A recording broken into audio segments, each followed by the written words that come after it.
Hi friends, welcome to Arun Keerthana vlog. இன்றைக்கி எங்கள் வீட்டில் பேபிகார்ன் பெப்பர் மசாலா தாங்க நான் ட்ரை பண்ணியிருந்தேன். ஃபஸ்ட்டு தடவை பண்ணேன், எப்படி அவுட்புட் வரப்போகுதுன்னு தெரியாமல் நான் வாட்டுக்கு பண்ணிகிட்டு இருந்தேங்க. எங்கள் வீட்டுக்கார் டெய்லி ஏதாச்சும் புதுசாக பண்ணுறேங்கிற பேரில் ஏதாச்சும் பண்ணிகிட்டே இரு அப்படின்னாரு. ஏங்க சாப்பிட்றீங்களா அப்புறம் என்ன அப்படின்னு சொல்லிட்டு நான் வாட்டுக்கு பண்ண ஆரம்பிச்சிட்டேங்க.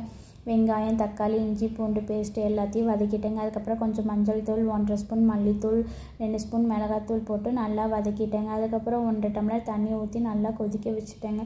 அது பச்சை வாசம் போனதுக்கப்புறம் பேபிகார்ன் அதில் குட்டி குட்டியாக நறுக்கியிருந்தாங்க, அதையும் போட்டு நல்லா அந்த தண்ணி இஞ்சிற அளவுக்கு விட்டுட்டேங்க. அதுக்குள்ளே பெப்பரையும் கொஞ்சம் சோம்பும் போட்டு வறுத்து அதை பவுட்ரு பண்ணி வச்சுட்டேங்க. அதை நல்லா தண்ணியில் இஞ்சி கொஞ்சம் எண்ணெய் பிரிஞ்சு வர ஸ்டேஜில் இந்த நம்ம பெப்பர் பொடி அரைச்சி வச்சுருப்போம்ல, அதையும் தூவி நல்லா அந்த பெப்பர் போட்டதுமே கலர் ஆட்டோமேட்டிக்காக மாறிடுச்சுங்க. அதெல்லாம் போட்டு ஃபைனலாக எப்பயும் போல் கொத்தமல்லி தலையை தூவி எடுத்துட்டோம்னா பேபிகார்ன் பெப்பர் மசாலா ரெடிங்க.